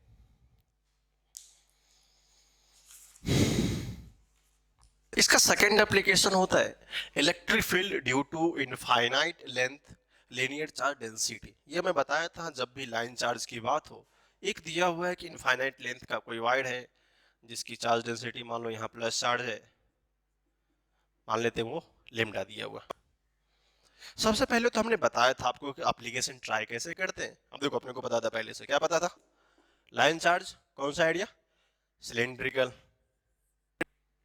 नहीं आता कुछ टेंशन नहीं, हमने पढ़ा था जस्ट प्रॉपर्टी अप्लाई करेंगे। अब देखो रेडियस आर होगा मान लेते हैं, लेंथ एल मान लेते हैं, चलेगा, ये लेमडा है। अगर मैं आपसे बात करूं कि इस पर्टिकुलर इनसाइड में चार्ज कितना होगा, आप सबको पता है लेमडा क्या होता है, Q by charge by length, तो क्या होगा Q equal to lambda into L. अगर हमने लेंथ ये माना है, अगर लेंथ यहां से यहां ही माना है, इसका रेडियस अगर आर दिया हुआ है, तो कुछ ये सारे के सारे चार्ज क्या होंगे, इनसाइड चार्ज होंगे, तो Q2 भी Q इनक्लोज्ड, मैं पहले ही निकाल के लेता हूं, बाद में हम लोग पुट करेंगे, Q enclosed equal to lambda into L. अब बोला इलेक्ट्रिक फील्ड, चलो भाई इलेक्ट्रिक फील्ड चाहिए, चलते हैं गॉस लॉ से, बाय एप्लीकेशन गॉस लॉ, कुछ नया चीज नहीं है। गॉस लॉ ने क्या सिखाया था अपने को, E dot D S is equal to, क्या था अपने को, Q enclose by epsilon naught. फिर से प्रॉब्लम, कैसे problem, this is the direction of electric field. अगर ये सिलेंडर है, अगर ये सिलेंडर है, तो direction of electric field, direction of area vector both are same, क्योंकि दोनों क्या होता है एक दूसरे के परपेंडिकुलर होता है, तो this is the area vector. अब पिछली बार की तरह क्या बताऊं, E parallel ds that means theta, ये तो अब तो नॉनसेंस मीनिंग हो गया, पता ही चले अपने को, तो क्या लिख सकते हैं, क्लोज इंटीग्रल है भी अप्लाई कर दो, E ds cos theta is equal to Q enclose by epsilon naught. अब प्रॉब्लम फंस गई एरिया पे, cos 0 1 होता है, हमने क्या बताया था एरिया का सिलेंडर का, 2 पाई आर इंटू एल, क्या बताया था अपने को, 2 पाई आर इंटू एल, याद होगा आपको, मैं वहां बता चुका हूं, ds is equal to 2 pi R into L, area कितना होगा, 2 pi R into L is equal to Q enclose by epsilon naught. फिर क्या करते हैं, वैल्यू पुट करूं, E into 2 pi R L is equal to lambda L into epsilon not, इस L को L से जाना होगा, कैंसिल आउट हो जाएगा, क्या बचेगा, electric field is equal to lambda by 2 pi epsilon naught are.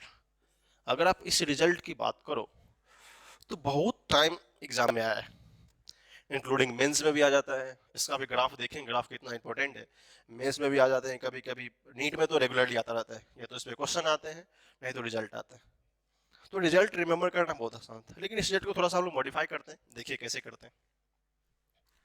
हमारे पास रिजल्ट आया E is equal to lambda, क्योंकि अगर यहाँ पे चार्ज दिया होता तो हम लोग चार्ज पुट कर देते, बट लेमडा मान लेते, करेक्ट ना, lambda is equal to 2 pi epsilon naught R, ठीक है। अब देखो ये पता है चार्ज बाय लेंथ, अब किसी को प्रॉब्लम है कि क्या करूं, 2 से मल्टीप्लाई करूं, 2 से डिवाइड कर दूं, चलेगा, लिख सकते हैं 2 lambda by 4 pi epsilon naught R, ऐसे लिख सकते हैं, क्या 1 बाय 4 को क्या लिख सकते हैं, 2 के लेमडा बाय आर लिख सकते हैं। देखो ये बहुत फेमस प्रॉपर्टी है, डायरेक्ट बुक में लिखा होता है, यही बुक में ये लिखा होता है 2 के लेमडा बाय आर, अब ढूंढते रहो किधर लेमडा किधर है आर, करेक्ट है ना, तो ये रिजल्ट आया अपने पास 2 के लेमडा बाय आर, इसको वो भी लिख सकते हैं, ये भी इंपॉर्टेंट है, और ये एग्जाम वाले कभी कभी फंसाते हैं, लोग को लगता है ये आपको कन्वर्जन नहीं आता इसलिए वो ठग लेते हैं आपको, बेटर है कि आप इस पे कंसंट्रेट करें, प्रोसेस कैसे हो रहा है, प्रोसेस कुछ नहीं है, if you know the mathematical process you can get it easily, कुछ नया नहीं होता है, तो आप ये भी लिखो वो भी लिखो, दोनों इक्वल है, आप इसको लिखो, फिर हम लोग इसका जो स्टैंडर्ड पार्ट है ग्राफ वो डिस्कस करेंगे, जो कि ग्राफ इंपॉर्टेंट है, क्वेश्चन एग्जाम से आते हैं, आप अगर 2019 का पेपर देखेंगे नीट का, 2019 में ग्राफ आया था शायद, एग्जैक्टली यही ग्राफ आया था कि एक और कोई आया था, ये भी ग्राफ आया था 2019 की नीट में क्वेश्चन आया था इसका ग्राफ। इसको लिख लीजिए, फिर मैं ग्राफ डिस्कस करता हूँ ग्राफ क्या है। अगर हम लोग ग्राफ को देखना चाहें, अब ग्राफ है भाई किसका, इलेक्ट्रिक फील्ड वर्सेस आर, मतलब वो डिस्टेंस दिया हुआ था। रिजल्ट देख लो पहले से, electric field is equal to lambda by 2 pi epsilon naught R और 2 के लेमडा बाय आर, दोनों चलेगा। अब यहाँ पे दो तीन सब्सिडरी पार्ट्स हैं, मैं आपसे पूछूं what is the electric field versus E versus R, आप बोलोगे सर क्या आप मुझे बता रहे हो, मुझे तो पहले से पता है, E directly proportional to 1 by R, ये क्या रेक्टेंगुलर हाइपरबोला है, ये तो वही था। फिर से मैं फिर भी पुट करके बताता हूँ, आप लोग देखेंगे। मान लो r is equal to 0, electric field infinity tending to infinity, electric field tending to infinity that is 0, ये सबसे बेसिक है, ये 0 कहानी क्या है, r इन्फिनिटी 0, r 0 इन्फिनिटी, खत्म। फिर इसका नाम क्या होगा, rectangular hyperbola, very easy one. But हर एक पॉइंट को हम लोग को एक कंसिडरेशन होना चाहिए कि हर एक बार सर 0 क्यों ले रहे हैं, इन्फिनिटी, ये हमारा आइडिया है। आप भी जब ग्राफ से ड्रॉ करेंगे तो आपको समझ में आ जाएगा, बेटर टू रिमेंबर कर लेंगे, नीट वाले बच्चे को टेंशन नहीं लेना है, मैथ वाले को पता है ये रेक्टेंगुलर हाइपरबोला का डायग्राम होता है। देखो इसमें हम एक चीज और नया करना चाहते हैं, बाय सेंस ऑफ दैट, अगर मैं मान लूं आपसे मैं ग्राफ पूछूं, एक क्वेश्चन मैं आपसे पूछता हूं, आप पहले उसको सॉल्व करेंगे फिर बताएंगे आपका करेक्ट है कि नहीं। स्क्रीन को पॉज कर देना, देख के मत बोलना, स्क्रीन को पहले रोकना, फिर तुम्हारे को आंसर बताना है। ग्राफ से रिलेटेड है बट मैं पूछ लेता हूं। देखो एक क्वेश्चन आपके लिए, अगर मैं आपसे पूछूं draw the graph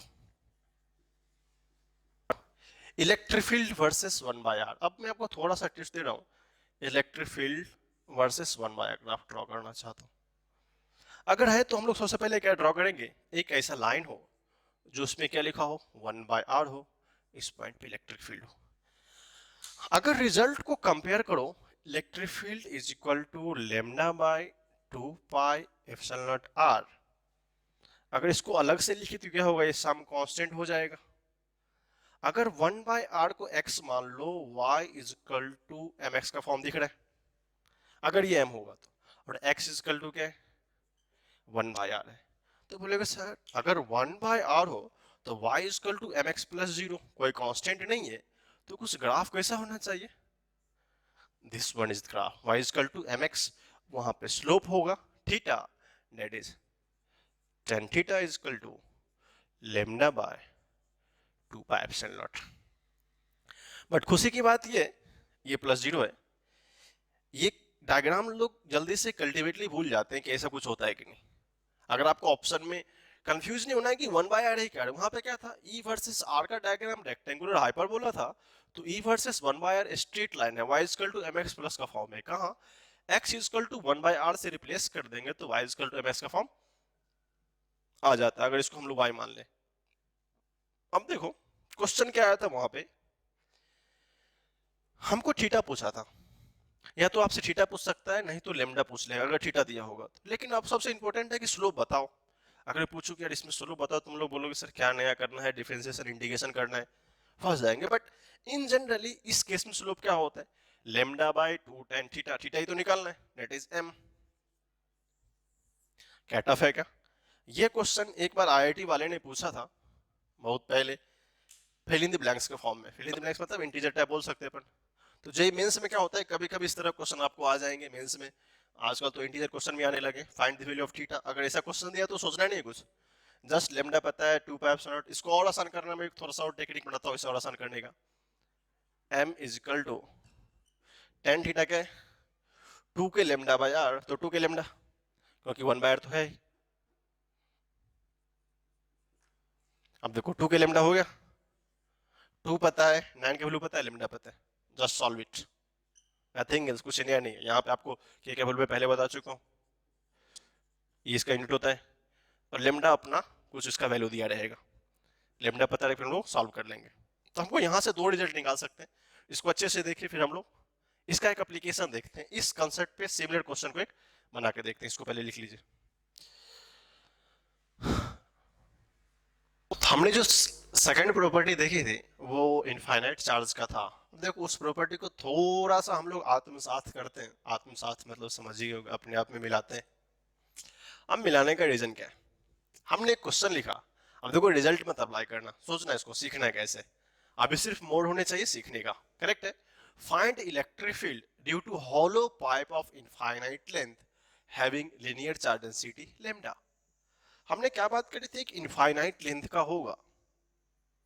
infinite length मतलब तो पता ही अपने को, इसको प्लस प्लस जस्ट ये मेंशन है, उतना टेंशन नहीं लेना है। करेक्ट है।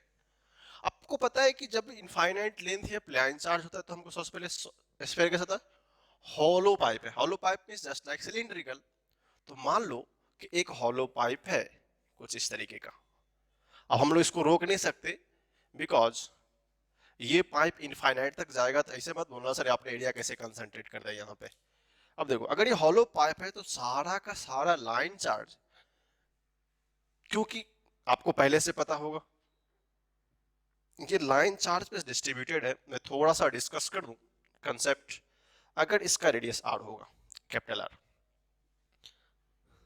हम लोग ये मान सकते हैं, बट ये क्या होगा? इन्फिनिटी तक जाएगा। कोई बोलेगा सर यहाँ पे तो लाइन चार्ज लेमडा था, तो चार्ज यहाँ कैसे पहुंच गया? हॉलो का मतलब क्या समझते हो? ये पूरा खाली होगा, इनसाइड कुछ भी नहीं होगा।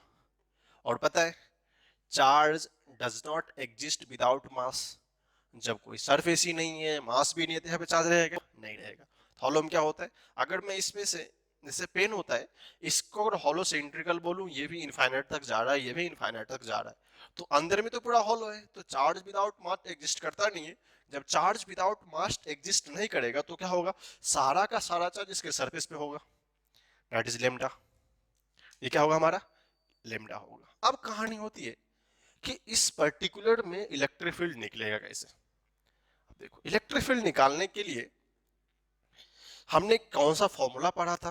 आपको अभी याद होगा, close integral of E dot D S is equal to Q enclose by epsilon naught. अगर एजम्पशन में मान लो इस पार्ट को अपन मान लेते हैं लेंथ एल है, तो पीछे वाले की तरह Q enclosed is equal to lambda into L होगा। प्रॉब्लम नहीं तो पहले ही डील कर लेते हैं। अब देखो इसमें दो केस होगा। अब हमने बोलता है गॉसियन सरफेस चाहिए, तो हम लोग एज्यूम करते हैं यहाँ पे किसी स्मॉल डिस्टेंस पे हमने एक सिलेंडर लिया जिसका लेंथ हम लोग मान लेते हैं एल डैश था और रेडियस आर था। जब रेडियस आर होगा तो सबको पता है एरिया छोटा सा, डीएस कितना ले सकते हैं? 2 pi R into L dash. क्या इस पर्टिकुलर क्रॉस सेक्शन के लिए हम ट्राई करना चाहें तो केस फर्स्ट देखेंगे। फर्स्ट है case first, if r is less then r, ये जो वैल्यू ऑफ r है वो कहे r से छोटा होगा, उस समय क्या हो सकता है? तो हमने क्रॉस सेक्शन बनाया। फॉर्मूला क्या होता है? सिमिलरली आपको पता ही होगा, electric field and area vector following the same direction, theta कितना होगा? 0। ये सब आपको तो पता लग गया, इतना डिस्कस नहीं करना है, याद ही होगा आपको। तो फाई क्या लिख सकते हैं? E dot D S is equal to Q enclose by epsilon naught. चलो क्या लिख सकते हैं? E D S cos 0 is equal to q enclosed by epsilon naught. अब कहानी ये है, ds का वैल्यू पुट कर दो, इसका वैल्यू तो 1 होगा, 2 pi r into L dash. अब q enclosed की बात आई है, अगर ये पार्ट पूरा क्लोज्ड होता तो क्या इनसाइड में कोई चार्ज है क्या? ये तो पूरा हॉलो है, ये क्या है? पूरा हॉलो है। इन दैट केस ये q enclosed क्या है? 0। हॉलो में तो कोई चार्ज है ही नहीं। जब कोई चार्ज ही नहीं रहेगा तो क्या होगा? ये कंप्लीटली 0 होगा। क्यों बोलेगा सर आपने ये क्यू इनक्लोज तो लिखा, बट क्यू इनक्लोज कितना है? अगर ये स्फीयर पूरा आउटसाइड में आ जाए उस केस में क्यू इनक्लोज क्या होगा? लेमडा इंटू एल होगा। बट इस पर्टिकुलर स्मॉल क्रॉस सेक्शन के लिए कोई क्यू इनक्लोज है क्या? नहीं है। जब कोई क्यू इनक्लोज नहीं है तो क्यू क्या होगा? 0।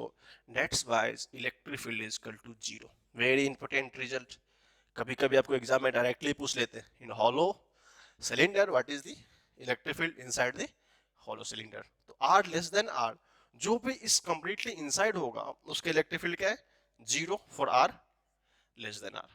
तो बोलेगा सर ये केस फर्स्ट है, तो व्हाट इज केस सेकंड? तो केस सेकंड देखिए यहाँ पे, case second, if R is greater than capital are.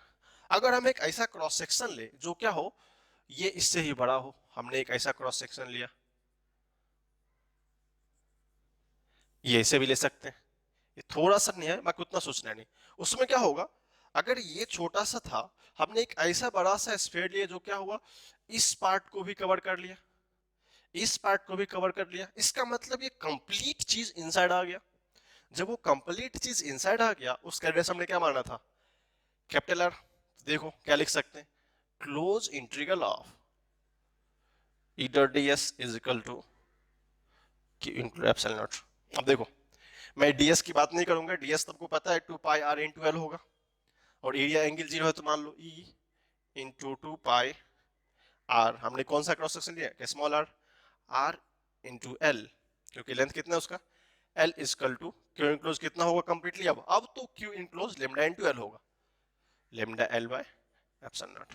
इस l को इस l से जाना होगा, तो यहां से अपने को इलेक्ट्रिक फील्ड का रिजल्ट आता है। आप देखेंगे तो आपको रिमेंबर रहेगा, याद आएगा, कुछ पहले की बात है, हमने तो ये पहले भी किया था। फॉर द लाइन चार्ज जहां पे लेमडा चार्ज था, E is equal to lambda by 2 pi epsilon not r, इसको लिख सकते हैं 2k lambda by r। This is also result. लेकिन at the time of the that, अगर किसी के और केस थर्ड एक थोड़ा सा होता है जिसको हम लोग डिस्क्रिप्टिव करना चाहे, तो केस थर्ड को भी देख सकते हैं। मान लो दिस इज केस थर्ड, अगर मान लो r का वैल्यू r हो जाए, तो जस्ट कुछ नहीं करना है, यहाँ पे इलेक्ट्रिक फील्ड पुट कर देना है 2k lambda by capital R, नहीं तो lambda by 2 pi epsilon not r। Correct है, ये चीज तीनों इंपॉर्टेंट था। तो अगर लास्ट स्टेट आप देखेंगे तो एग्जाम में भी यही आया था, बट कैसे प्रोसीड करते हैं प्रैक्टिकल टर्म्स को या प्रैक्टिकल टर्म्स को, हर एक एस्पेक्ट को कैसे डील करते हैं, वो हम लोग अच्छे से देखें यहाँ पे। केस वन का मतलब क्या होता है, R less than one, case two का मतलब आर ग्रेटर देन वन, अगर R is equal to R होगा तो रिजल्ट क्या होगा, सॉरी यहाँ पे कैपिटल आर होगा। ठीक है, इस तीनों केस को लिखिए, फिर हम लोग ग्राफ को एनालाइज करते हैं, क्योंकि इसका ग्राफ बहुत इंपॉर्टेंट होता है। इस तीनों रिजल्ट को एस्पेक्ट में रखते हुए हम लोग क्या करेंगे, ग्राफ को डील करेंगे। तो पहले अच्छे से लिखो, बाकी है कुछ नहीं, सब आसानी होता है। अगर आपको बेसिकली एरिया लिखने आ गया, क्यू इनक्लोज आ गया, तो कुछ भी नया नहीं है। मैं इसलिए सबसे पहले चार्ज डिस्ट्रीब्यूशन सरफेस बताया था, किस लाइन का सरफेस क्या होता है, कैसे गॉसियन सरफेस लेते हैं, एज्यूम कर लिया कुछ भी। इसको लिखो, फिर हम लोग ग्राफ देखते हैं। हम देखो, फिर से हम ग्राफ बहुत रिक्वायरमेंट है, मैं हर एक डेरिवेशन का ग्राफ बता रहा हूं, क्योंकि हर एक डेरिवेशन का रिजल्ट और ग्राफ दोनों एग्जाम में पूछते हैं। आप अगर बोर्ड एग्जाम बैठेंगे तो बोर्ड में इसका डेरिवेशन आता है, ग्राफ भी साथ ही बनाएंगे। मेंस और नीट की बात होती है तो आईआईटी और मेंस के एग्जाम में, चाहे एडवांस हो चाहे मेंस हो या नीट हो, हर एक एग्जाम में आपको ग्राफिकल्स रिप्रेजेंटेशन बहुत इंपॉर्टेंट होते हैं, क्योंकि इसमें कंसेप्ट होता है, कैलकुलेशन नहीं होता है। ठीक है, तो देखेंगे ग्राफ ऑफ, ग्राफ किससे किससे, इलेक्ट्रिक फील्ड वर्सेस आर। सबसे पहले क्या करते हैं, अपन डील क्लियर करते हैं। डील क्लियर का मीनिंग क्या होता है, सबसे पहले ये हमारा आर है, इलेक्ट्रिक फील्ड है। मैं 1/r की कहानी नहीं बताऊंगा, वो ऑलरेडी नोन है। अगर हम लोग बात करें R less than R, electric field will be 0। अगर R is equal to R, तो क्या था, lambda by 2 pi epsilon naught R, ये इसको बोल सकते हैं 2k लेमडा बाय आर। अगर आर ग्रेटर देन आर था, इस केस में electric field E is equal to 2 pi epsilon naught R था। यहां से रिलेशन आया था E directly proportional to 1/r। मैं इसको बहुत बार डील कर चुका हूं। अब देखो, मान लेते हैं कि ये कोई पॉइंट होगा जहां पे r is equal to r होगा। ठीक है, जब r is equal to r था, उस पॉइंट पे एक वैल्यू था E का, that is called E not. वो क्या था, 2k लेमडा बाय r, इसको लिख लेंगे 2k lambda bye r, E not था। बट उससे पहले आप देखेंगे जब आर का वैल्यू आर से कम था उस पर्टिकुलर केस में ये वैल्यू जीरो था। ग्राफ अच्छे से देखेंगे, इलेक्ट्रिक फील्ड कुछ वैल्यू नहीं था, बट जब आर का वैल्यू एग्जैक्टली आर हो गया, मतलब जस्ट हो गया, तो वैल्यू कहां पहुंच गया, यहाँ पे इस पॉइंट पे आ गया। उसके बाद से पता है that is the rectangular hyperbola, ये हम पहले डील कर चुके। अब देखो दो चीजें जिनको मैथमेटिक्स में आप अगर लिमिट्स पढ़ेंगे, अगर आप लिमिट्स पढ़ेंगे तो बोलेंगे सर दो क्वेश्चन हो सकता है हमारे लिए यहाँ पे। मैं डील करता हूँ मेंस के बच्चे के लिए इंपॉर्टेंट है, अदरवाइज नीट के बच्चे इसको जस्ट एज ए रिजल्ट याद कर लेंगे कैसा ग्राफ होता है। हम क्या करते हैं, एक बार लेते हैं आर माइनस, एक बार लेते हैं आर प्लस। अब देखो आर माइनस का मीनिंग है कि इस पॉइंट से जस्ट पहले, और आर प्लस का मतलब है इस पॉइंट के जस्ट बाद। लिमिट का कंसेप्ट हमें यही बताता है कि अगर लेफ्ट हैंड लिमिट अगर राइट हैंड लिमिट के इक्वल हो जाए और उस particular point of function of A का वैल्यू इक्वल हो जाए, वो फंक्शन क्या होता है, कंटिन्यूअस होता है। बट हियर यहाँ पे क्या, आर इक्वल टू जीरो से जस्ट पहले तक, अगर आर इक्वल टू आर से हमने जीरो लिया है कहां तक, फील्ड यहां तक का, आर इक्वल टू जस्ट पहले तक ये इलेक्ट्रिक फील्ड क्या है, जीरो। और एग्जैक्टली जब आर इक्वल टू आर हो गया, R equal to R plus R हो गया, इलेक्ट्रिक फील्ड क्या हो गया, 2k Q by R. It means यहाँ पे ये कंटिन्यूटी नहीं है ग्राफ में, ग्राफ के वैल्यू यहाँ पे था, तो इस पॉइंट पे हम क्या करना, क्लोज देना पड़ेगा, यहाँ पे क्या होगा, ओपन होगा। ये मैथमेटिकल मीनिंग होता है, जस्ट पहले तक जीरो है बट उस एग्जैक्टली पॉइंट पे समथिंग वैल्यू है। वैल्यू कितना है, 2k लैम्डा बाय आर। इसको हम लोग बोलते हैं क्लोज, इसको बोलते हैं ओपन। ये मैथमेटिकल टर्म है। तो यहाँ पे क्या होगा, कभी कभी स्पेसिफिकली ग्राफ में दिया होता है ये भी क्लोज होगा, यहाँ पे क्लोज होगा, बट यहाँ पे क्या होगा, ओपन। मैं इसको लिख देता हूँ क्लोज्ड, और ये क्या होता है, ओपन। इसका मीनिंग होता है कि ग्राफ वहां पे कंप्लीटली इनकम्प्लीट है, यहाँ पे क्या है, पूरा कंप्लीट नहीं है, क्योंकि x equal to exactly R पे वैल्यू उतना नहीं है जितना हम बता रहे हैं, यहाँ वैल्यू कितना है, ये है। तो ग्राफ का कंटिन्यूएशन यहाँ से शुरू होगा, फिर क्या होगा, this is e directly proportional to 1/r, ये मैं पहले डिस्कस कर चुका हूँ, e directly proportional to 1/r। यहाँ पे जो इंपॉर्टेंट पॉइंट्स था कि कंटिन्यूटी, डिफरेंशियबिलिटी का कुछ टर्म्स होता है जो बच्चे मेंस से उनको अच्छे से समझ में आएगा लिमिट के कंसेप्ट से, कि ये पॉइंट अगर यहाँ पे क्लोज्ड होगा, इस पॉइंट पे वैल्यू होगा, that will continue the graph. This is the discontinuity point, this is the continuity point. तो यहाँ पे क्या करेंगे, आपको ऑप्शन में दिए रहेंगे, यहाँ पे कुछ इस तरह का ब्रैकेट होगा ओपन का, यहाँ पे क्लोज का, और इसको इंटरचेंज करके भी डाल सकते हैं। ये क्वेश्चन एडवांस का पूछा हुआ क्वेश्चन है। एडवांस में जस्ट ग्राफ तो आसान था, बट इंपॉर्टेंट था कि इस क्लोज और ओपन को पूछना चाहिए। ठीक है, तो आप इस ग्राफ को अच्छे से लर्न करेंगे, वेरी वेरी इंपॉर्टेंट ग्राफ, इस चीज को अच्छे से देख लेंगे। बाकी आपको मैथमेटिकल टर्म्स में LHL RHL equal to f of a, ये मैथ वाले बच्चों के लिए। बाकी जो बच्चे मेंस के याद कर लेंगे, टिप पे जाके क्लोज होगा, बॉटम पे ओपन रहेगा, करेक्ट है। ग्राफ को रिमेंबर कर लेंगे अच्छे से, इसको लिखिए, फिर हम लोग आगे देखते हैं। हम लोग जब नेक्स्ट डे आएंगे, जो हमारा नेक्स्ट लेक्चर होगा, हम लोग इस एप्लीकेशन को कंटिन्यू करेंगे जो गॉस लॉ का एप्लीकेशन था विथ ग्राफिकल। आप इस लेक्चर को अच्छे से देखेंगे जिस जिस पॉइंट पे, क्योंकि थोड़ा सा डेरिवेशन पार्ट था ये, हर एक डेरिवेशन को डील करेंगे, और फिर हम लोग नेक्स्ट लेक्चर पे आएंगे इसका एप्लीकेशन देखेंगे, और रेस्ट इसका एप्लीकेशन होगा, जो गॉस लॉ का 2-3 एप्लीकेशन और बचे उसको अच्छे से डील करेंगे। तब तक के लिए धन्यवाद।